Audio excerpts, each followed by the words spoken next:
जय हिंद, जय भारत, जय श्री राम। आज तारीख है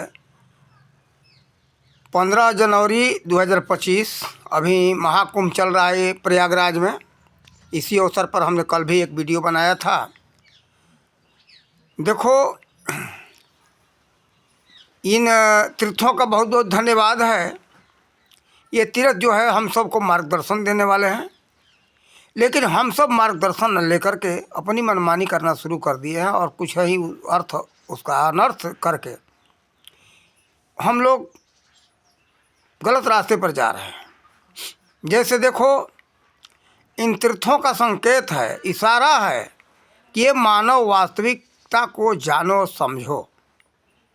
देखो, सभी त्योहारों का, व्रतों का, उपवासों का या जितने पूजा पाठ के सब कर्मकांड हैं, इसी तरह से ये क्या है, सभी पूजा पाठ के कर्मकांड जितने हैं ये सब संकेत दे रहे, इशारा दे रहे, ये मानव वास्तविकता को तो समझ। जैसे देखो, उदाहरण में जहाँ हमारे संत तिलक लगाते हैं, हमारे माता बहनी जो तिलक लगाती है, इसको सुशोभित किया जाता है। इसके बारे में अपने सत्य दर्शन सागर पुस्तक में पूरा विस्तार से वर्णन कर चुका हूँ। कहने का मतलब कि सभी लोग इसी स्थान को सजाते हैं।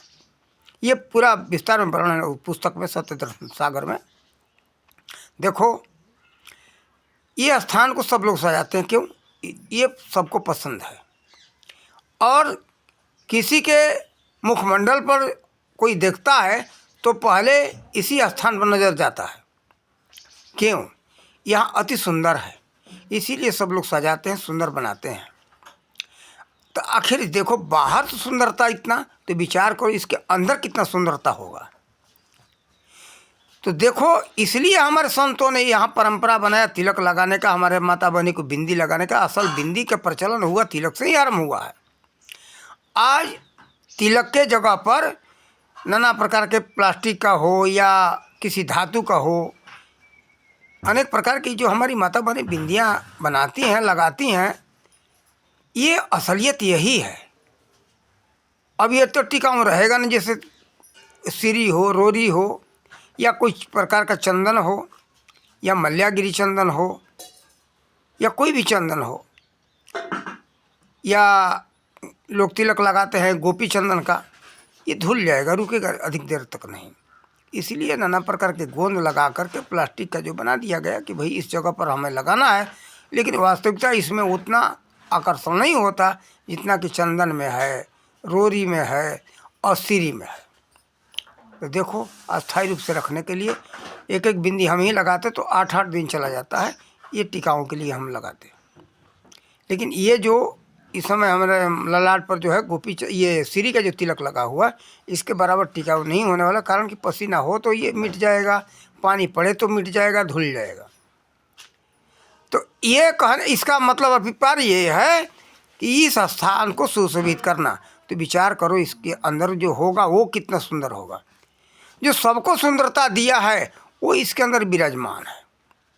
ये आज्ञा चक्र इसको कहते, और इसी के अंदर वो परमात्मा का ध्यान करने का ये स्थान है। इसीलिए इसको कहा गया त्रिवेणी। त्रिवेणी इसके लिए कहा ही नहीं गया, खास करके बात ही कि ये दोनों नासिका का छिद्र है, इसी स्थान पर मिला हुआ है। तो इसी नासिका के छिद्र का नाम है जमुना और गंगा। तो जमुना गंगा जो है, देखो, ये है जमुना, ये है गंगा। बायां स्वर को कहते गंगा और दाहिने स्वर को कहते जमुना, और दोनों जाकर के संगम कहाँ होता है, ये ललाट यहाँ पर।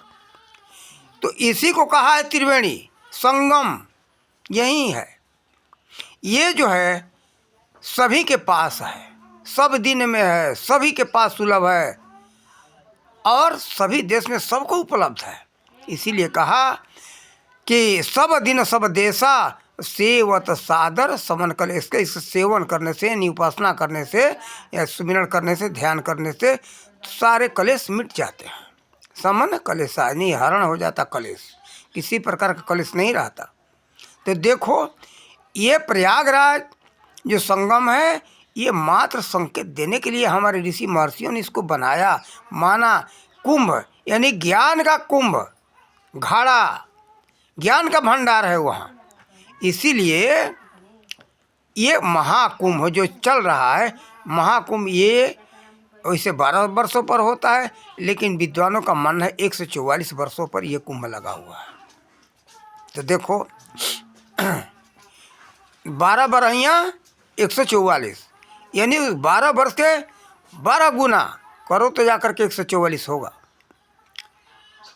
तो ये कहने का मतलब कि इसीलिए हमारे ऋषि महर्षियों ने, संतों ने ये परंपरा बनाया कि भाई सब लोग इकट्ठा हो। वास्तविकता ये है, इसी ज्ञान को समझने के लिए यही वास्तविक शुद्ध अध्यात्म है। सनातन सनातन कहने का मतलब ये नहीं कि केवल एक सनातन धर्म है। सनातन यही है जो सबके तन में सना हुआ है, उसका ज्ञान प्राप्त करने के लिए। इसीलिए कहा गया उस परमात्मा को सर्वव्यापक, कण कण में वो विराजमान है। उसी को जो जानता है वही शुद्ध सनातनी है। जो नहीं जानता वो सनातनी नहीं है। वास्तविकता ये है, जो जान लिया, देख लिया, मानने से कुछ नहीं होगा। जैसे मान लो आपने मान लिया कि हमने भोजन कर लिया, तो क्या आपको मानने से भूख मिट जाएगी? नहीं, आपको भोजन करना ही पड़ेगा। जब भोजन करोगे तो आपकी भूख मिटेगी। जब भूख मिटेगी तो पता चल जाएगा कि हमारी भूख मिट गई, भूख नहीं है अब। इसी तरह से वास्तव में जिसको मुक्ति मिल जाता है उसको पता हो जाता है, मालूम हो जाता है कि मुझे मुक्ति मिल गई। मुक्ति का वास्तविकता क्या है? जन्म मरण से मुक्ति नहीं, अज्ञानता से मुक्ति। अज्ञानता ये है, ज्ञान के अभाव में सभी हम सब सोचते कि हम मर जाएंगे, हर समय भयभीत रहते। ज्ञान नहीं है। ज्ञान हो जाता है कि ये तो अजर अमर अविनाशी हूँ, मैं जलने वाला नहीं हूँ, कटने वाला नहीं हूँ, गलने वाला नहीं हूँ, मेरा कभी नाश नहीं होता है, मैं अजर अमर अविनाशी हूँ। कारण कि ईश्वर का नाश नहीं होता, वो अविनाशी है और उन्हीं का अंश ये जीव है। इसीलिए जीव का भी नाश नहीं होता। जैसे उदाहरण, एक लोहा का टुकड़ा छोटा सा हो या बहुत बड़ा चट्टान हो, तो दोनों का रंग, रूप और गुण एक ही होगा। जैसे सोना का टुकड़ा कोई 100 किलो का सिल्ली हो और कोई 1 ग्राम का एक टुकड़ा हो, तो दोनों का आकार में अंतर है, लेकिन गुण और रंग सब कुछ एक ही है। ठीक इसी तरह से ईश्वर अंश है, जीव अंश है, अंश होते हुए भी गुण स्वभाव सब वही है। थोड़ा सा अंतर है कि ये जो है उसके ईश्वर के अधीन है, ये स्वतंत्र नहीं है, और ईश्वर स्वयं स्वतंत्र है। जैसे तीसरा उदाहरण और दे दूँ, लोहा का सोना का तो देखा आपने, लेकिन जैसे आपको उदाहरण देता हूँ बिजली घर का, जिसको पावर हाउस अंग्रेजी में कहते हैं। बिजली घर से, विद्युत घर से, एक 0 वाट के बल्ब में भी वही बिजली है, एक रेलवे के इंजन में वही बिजली है, और बड़े बड़े मोटर जो हैं उसमें वही बिजली है। लेकिन सब में कितना उसके क्षमता यानी पावर जो शक्ति दिया गया उसके हिसाब से दिया गया है कि आप इतना ही काम कर सकते हो। आप उस सब में अंश उसी का है, लेकिन देखो वो स्वतंत्र है। वो ना चाहे वहाँ से अगर अपना पावर खींच ले यानी शक्ति खींच ले तो सभी उपकरण बंद हो जाएंगे। आपके घर में कंप्यूटर होगा, फ्रिज होगा, कूलर होगा, पंखे चल रहे होंगे, आपके मिक्सर चल रहा होगा, लेकिन किस किस शक्ति से? उसी पावर हाउस के विद्युत से। पावर हाउस शक्ति खींच ले तो सभी यंत्र, जितने उपकरण सब ठप हो जाएंगे, बंद हो जाएंगे, कोई नहीं चल सकता, किसी के अंदर क्षमता नहीं है। इसी तरह से जगत में जो भी है उसी ईश्वर का अंश सब में समाया हुआ है। किसी में अधिक शक्ति दिया है और कहीं मैंने आवश्यकता अनुसार, जैसे इंजीनियर जो होता है ना, छोटे कम पावर का, जैसे 5 हॉर्स पावर का, 2 हॉर्स पावर का, आधा हॉर्स पावर का मोटर बनाता है ना, और उसी का जो है आपके कंप्यूटर में भी लगा हुआ मोटर, बिना मोटर का कुछ चलता नहीं, सब में मोटर लगा हुआ, सब काम कर रहे हैं और सभी जगह है मोटर का ज़रूरत होता है। मोबाइल चलता है उसमें भी आपको विद्युत का ज़रूरत है। उसके हिसाब से उसी का अंश लेकर के छोटे छोटे उसके हिसाब से शक्ति दिया हुआ है। तो जितना क्षमता है जीव का उतने उपकार कर सकता है। जैसे देखो श्री रामचंद्र जी थे, ये भी मानव थे, ये लेकिन महामानव थे, हम सबके सतगुरु हैं। हाँ, अब संदेह होगा कि परमात्मा क्यों कहते भाई? परमात्मा इसलिए कहा गया, आप भी परमात्मा ही हो, कहीं दूसरे नहीं हो। जानने की पहचानने की जरूरत है, लेकिन उनको अधिक क्षमता देकर के भेजा गया था कि जा कर के ये कार्य करो। और वो जीव जो है संकल्प लिया है कि जब जब धराधाम पर ये से अधर्म बढ़ेगा तो हम आकर के उसको मिटाएंगे। और जब जब अधर्म का बढ़ावा होता है, अत्याचार बढ़ जाता है, तो वो आकर के मिटाते हैं। लेकिन देखो ये सतगुरु थे हम सब के पूर्वजों के। तो देखो ईश्वर में, गुरु में बताया गया, वेद कहता है, हम नहीं कहते, वेद कहता है कि भेद नहीं करना चाहिए। वास्तव में भेद नहीं करना चाहिए। जैसे कबीर साहब ने कहा, गुरु गोविंद दो खड़े काके लागू पाए, वाह बलिहारी गुरुदेव आपने गोविंद दियो लखाए। और वेद कहता है क्या? गुरुर ब्रह्मा गुरुर्विष्णु गुरुर्देवो महेश्वर गुरु साक्षात परम ब्रह्म तस्मै श्री गुरुवे नमः। तो देखो इस हिसाब से गुरुदेव को भगवान कहा गया है। ये हम सबके सतगुरुजन थे, हम सबके पूर्वजों के सतगुरुजन थे। ये सब परमात्मा की उपाधि इसलिए दी गई है, इसमें संदेह नहीं करना चाहिए कि वो परमात्मा नहीं थे। आप भी तो वही हो। उदाहरण में बताया ना, ईश्वर अंश जीव विनाशी, उनसे अलग नहीं हो। लेकिन आप और हम सब छोटा सा अंश है। अब आइए त्रिवेणी के ऊपर, मुख्य बात यहाँ त्रिवेणी का है। तो ये सबका ज्ञान कहाँ होगा? ये आज्ञा चक्र में जब ध्यान करोगे तो वहाँ जो है उस परम ज्योति का, परमात्मा का, जीव का दर्शन होगा। जब दर्शन हो जाएगा तब समझ में आएगा कि हाँ भाई हम तो अजर अमर अविनाशी हैं। देखो अर्जुन ने जो देखा, भगवान कृष्ण, जब आप सब लोग गीता के माध्यम से आप लोग सुने होंगे कि भगवान श्री कृष्ण ने अर्जुन को दिव्य नेत्र दिया था, वही दिव्य नेत्र आप सबको भी जरूरत है। तभी वो अर्जुन के जैसा विराट स्वरूप आप भी दे सकते हो। बिना विराट स्वरूप दर्शन किए ये मुक्ति नहीं मिलेगी। ये सोच लो, समझ लो। केवल वहाँ गंगा तो एक संकेत है। इस धराधाम पर जो बनाया गया है, ये गंगा नदी और जमुना नदी, ये संकेत है। यहाँ से इशारा मिल रहा है कि असलियत जो है त्रिवेणी को पहचानो। वहाँ जाकर के गोता लगाओगे तभी जाकर के आपको मुक्ति मिलेगी। इलाहाबाद में हो, प्रयागराज में, इसे त्रिवेणी तो बहुत है। हमारी जानकारी में तो गिनती से हमारे परे है, जहाँ दो छोटे छोटे नदियों का, नालों का संगम हो जाता है, उसको लोग त्रिवेणी कहते हैं। हम जहाँ बैठे हैं यहीं से थोड़े कुछ किलोमीटर पर एक हरखापुर गांव है, वहाँ भी लोग आओ तो वहाँ क्या कहते, त्रिमोहानी यानी त्रिवेणी। अभी ऋषिकेश में जाओगे तो वहाँ जो है छोटे कोई नाला आकर के मिला हुआ है, वहाँ ऋषिकेश में लोग त्रिवेणी कहते। तो इस तरह से त्रिवेणी देखोगे तो अनेकों है। दो नदियों का जहाँ मिलन हुआ वो त्रिवेणी बन गया।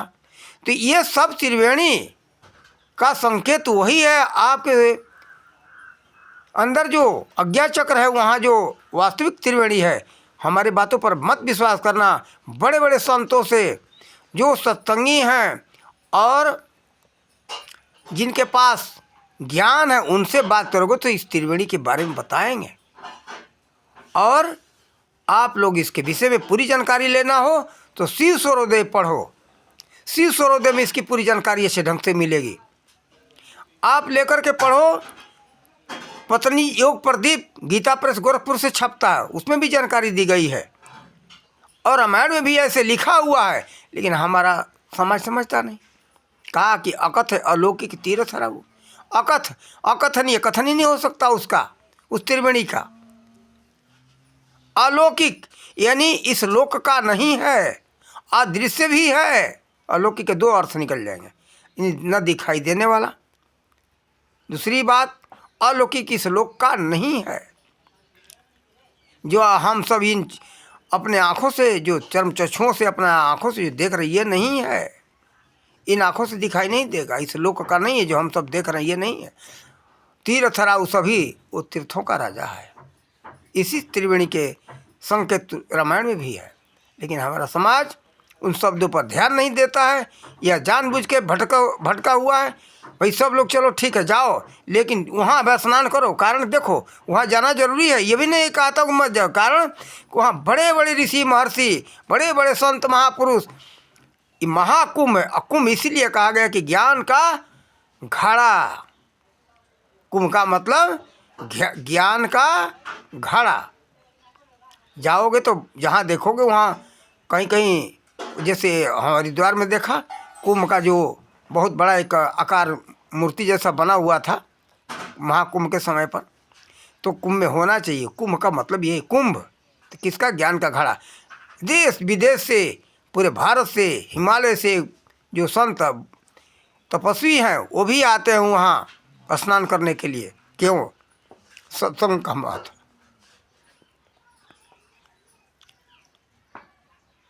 हो सकता है मुझसे भी कोई महान यज्ञ मिल जाए, इसलिए वहाँ सब लोग आते हैं। ज्ञान का भंडार है, इसलिए सब लोग जाते हैं, इसलिए वहाँ जाना चाहिए। जाओ। और एक बात है, ये भी हम कहेंगे कि भाई जो स्नान न कर सके उसके ऊपर कोई दबाव न दे, उसको कोई शर्मिंदा न करे कि स्नान करो। कहीं किसी भी तरह से वो पंच स्नान में से कोई स्नान करके अपने शरीर को शुद्धि करे, और शुद्धि करके वो सत्संग सुने। सत्संग का वास्तविक महत्व है। सत्संग गंगा में डुबकी लगाए, असलियत बात ये है, और तभी जाकर के वास्तविक इस त्रिवेणी का ज्ञान होगा। बिना सत्संग का ज्ञान नहीं हो सकता। सत्संग जरूरी है। महात्माओं का प्रवचन सुनो, समझो, और हर जगह जगह प्रवचन चलता रहता है। वहाँ कुंभों में जाओ, एक से एक बड़े बड़े ज्ञानी महात्मा हैं, और इधर उधर के कथाओं में नहीं फंसना चाहिए। मूल अध्यात्म का चर्चा करना चाहिए, जीव के बारे में बताना चाहिए। जीव क्या है, जीव का दर्शन खुद अपना आप कैसे करेगा, ये बात लेना चाहिए। इधर उधर के कथाओं में, हम कथाकारों से भी यही निवेदन करेंगे, इधर उधर के कथाओं में प्रपंच में नहीं पड़ना चाहिए। जीव का कैसे कल्याण हो, दान करो, दान में कोई कमी मत रखना, लेकिन दान के साथ साथ आप उस ज्ञान को प्राप्त करो, तभी जा करके दान करने का वास्तविक फल यही है कि ज्ञान को प्राप्त करो। केवल दान दे देने से वास्तविकता का आपको प्राप्ति नहीं हो सकता। सत्संग सुनो और सत्संग को ग्रहण करो। ये नहीं कि दान दे दिया हमको सब कुछ मिल गया, नहीं मिलेगा, कुछ नहीं मिलेगा, खाली हाथ रह जाओगे। ज्ञान को प्राप्त करो जरूर, इसी अध्यात्म विद्या को। और सभी धर्म ग्रंथों में इसी अध्यात्म विद्या का ही चर्चा है। त्रिवेणी का असली रहस्य ये है।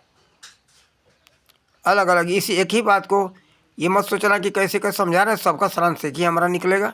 इसी त्रिवेणी के विषय में हम सब जगह बताएंगे, और आप लोग सब लोग जाओ, ये ना कोई शर्मिंदित करे। कारण कि देखो हमारे जैसे उम्र है, 67 चल रहा है, बहुत ठंड से परेशान हो जाते, तो जाएंगे तो वहाँ भी स्नान शायद न करें, किसी तरह से पंच स्नान में से कर ले, हो सका मौसम साफ रहे तो स्नान भी कर सकते। कारण कि सूर्य का किरण दिखाई नहीं देता, सूर्य का किरण नहीं दिखाई दे रहा, इतना धुंध है, अभी काफ़ी मौसम ख़राब है, सर्दी पड़ रही। हिमालय के नज़दीक पड़ता है उत्तर प्रदेश, वही प्रयागराज तो थोड़ा दूर है, लेकिन फिर भी हिमालय के नज़दीक ही है, कोई ज़्यादा नहीं है, और सर्दी पड़ती रहती है वहाँ। तो सबसे ज़्यादा स्नान का महत्व है वहाँ सत्संग सुनना। बड़े बड़े महात्मा ऋषि महर्षि आए हुए हैं, सत्संग सुनना चाहिए, सत्संग का लाभ लें, यही वास्तविकता है। उस ज्ञान गंगा में स्नान करेंगे तो वही वास्तविक त्रिवेणी का वही ज्ञान होगा। उसी त्रिवेणी में एक बार गोता लगा लोगे तो मुक्ति मिल जाएगी, जिसको अज्ञा चक्र कहते। अज्ञा चक्र में ध्यान करने का विधि जो बताए वही है सतगुरु। सतगुरु का मतलब है अज्ञा चक्र में ध्यान करने का जो विधि बता दे। ये नहीं कि ऐसे कहने से भी दर्शन नहीं होगा, उसकी विधि है। उस विधि को जो जानता होगा वो तुरंत तत्काल, जैसे अर्जुन को भगवान श्री कृष्ण ने दर्शन कराया था, तत्काल पल भर में दर्शन कराएगा। ये नहीं कि अज्ञा चक्र में ध्यान करो, कैसे ध्यान करो, अब वो जानता नहीं तो कैसे ध्यान करेगा, उसकी विधि होती है। देखो, ये आपको इतना खोल करके बता दो, इन 3 अंगुलियों में सामर्थ्य है। आप लोगों ने सुना होगा, फलाने महात्मा फलाने शिष्य के मत्थे पर हाथ रखे तो दर्शन हो गया परमात्मा का। यही बात है, माथा पर हाथ रखे दर्शन हुआ। जैसे आप बटन दबाते हो ना, स्विच दबाते हो, तुरंत घर में उजाला होता है, इसी तरह से बस माथा पर हाथ रखते ही वो परमात्मा का ज्योति का दर्शन हो जाता है, जिसके कहा गया परम प्रकाश। इसके लिए रामायण में भी आया कि परम प्रकाश रूप दिन राति, नहीं चाहिए कुछ दिया घृत बाती। और गीता अध्याय 11 श्लोक नंबर 12 में उसका चर्चा है कि अर्जुन ने जो देखा था प्रकाश, इतना प्रकाश था, और संजय कहते धृतराष्ट्र से, इतना उसमें प्रकाश था कि हजारों सूर्य अगर उदय हो जाए तो उसकी बराबरी नहीं कर सकते। तो देखो, उसी ज्योति के विषय में, उसी प्रकाश के विषय में गायत्री मंत्र के भी अंदर आया है, भर्गो देवस्य, यानी ज्योति स्वरूप देवता। बाइबल में भी चर्चा है, सभी धर्म ग्रंथों में चर्चा है। अपने हिंदू धर्म ग्रंथ में तो है ही, लेकिन सभी महापुरुषों का सिद्धांत एक ही था। बाद में ये सब जो भटक गए, आपस में लड़ने लगे अज्ञानता के कारण, सभी महापुरुषों का सिद्धांत एक है। सभी महापुरुष उसी ज्योति के विषय में बताए हैं, उसी अध्यात्म का विषय सबको बताया है। ये अंतर क्या, भाषाओं का अंतर है, उनके कहने का शैली का अंतर है, लेकिन सभी का सारांश एक है। इस उदाहरण में आब कहो, वाटर कहो, नीर कहो, तोई कहो, वार कहो, पानी कहो, सबका क्या है संकेत, केवल एक तरल पदार्थ की तरफ है, जिसको वैज्ञानिक आएंगे तो कहेंगे कि हाइड्रोजन और ऑक्सीजन 2 गैसों का मिश्रण एक तरल पदार्थ है। लेकिन शब्दों के हिसाब से, भाषाओं के माध्यम से नाम अनेक हो गए। इसी तरह से कहने के शैली, उनका ढंग, तौर तरीका अलग अलग है, लेकिन सारांश उसका अर्थ एक ही है। इसमें भेद नहीं करना चाहिए। बाइबल में देखो, ज्योति के बारे में चर्चा किया है, और मंसूर फ़कीर भी जो चर्चा किए हैं ज्योति का, वो भी ऐसे किए हैं।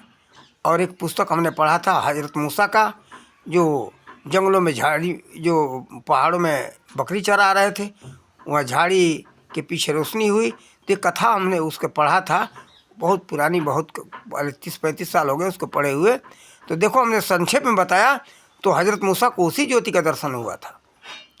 इसी तरह से सभी महापुरुषों को उसी ज्योति का दर्शन हुआ है। बाद में अज्ञानता के कारण बस भेदभाव हो गया, हम तो भाई गाय खाते, हम तो मुसलमान हैं, हम सुअर खाते ही हम हिंदू हैं, और ईसाई जो है सब कुछ खाते, गाय, बकरी, भेड़ा, बकरा, गधा, घोड़ा, कीड़ा मकोड़ा सब खा जाते, वो तो ईसाई हैं।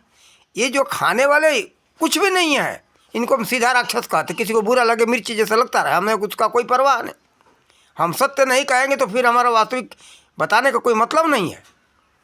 ये सभी वही है जो इस अध्यात्म विद्या को जानता है, इस परमात्मा का जो दर्शन किया है, वही हिंदू, मुस्लिम, सिख, ईसाई सब कुछ है। आज अज्ञानता के कारण लोग आपस में लड़ रहे हैं, मूल बात ये है। लेकिन लड़ने वाले को हम नहीं मना करें, खूब लड़ो, लड़ोगे नहीं तब तक तुम सुधरोगे भी नहीं।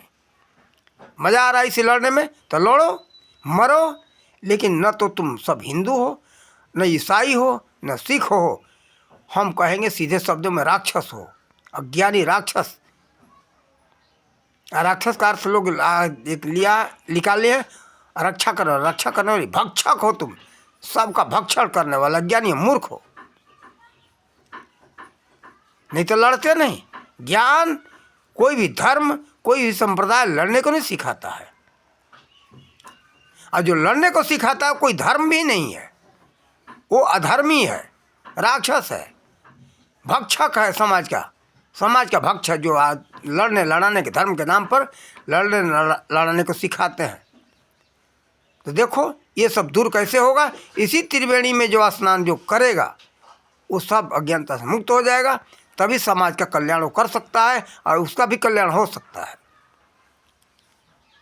जब तक किसी आज्ञा चक्र में ध्यान न करे, और जब तक सतगुरु से मुलाकात न हो, सतगुरु कोई भी नाम से आ जाए, उससे हमें कोई नफरत नहीं है, लेकिन सत्य का ज्ञान कराने वाला हो। जैसे देखो, हम अभी हम इसी मोबाइल पर सुन रहे मोहम्मद आरिफ खान का, वो अपने को लिखते हैं मोहम्मद आरिफ खान, लेकिन आज के मुसलमान वो न समझ ले कि मैं वो वही खान हूँ। वो नहीं हो तुम। आरिफ खान के पास बहुत आगाध ज्ञान है, बहुत काफ़ी ज्ञान है। वो पहुँचे एक संत है इस भेष में, तो हम उनको पूजते हैं। ऐसे लोगों को, ऐसे लोगों का ही विचार धर्म ग्रंथों में है। नाम अलग अलग है, नाम से कोई अंतर हम नहीं मानते, भाव एक ही है, विचार एक ही है। अच्छा, वीडियो बहुत लंबा होता जा रहा है, 25 मिनट से ऊपर का हो गया। इन्हीं शब्दों के साथ वाणी का विराम देते। जय हिंद, जय भारत, जय श्री राम।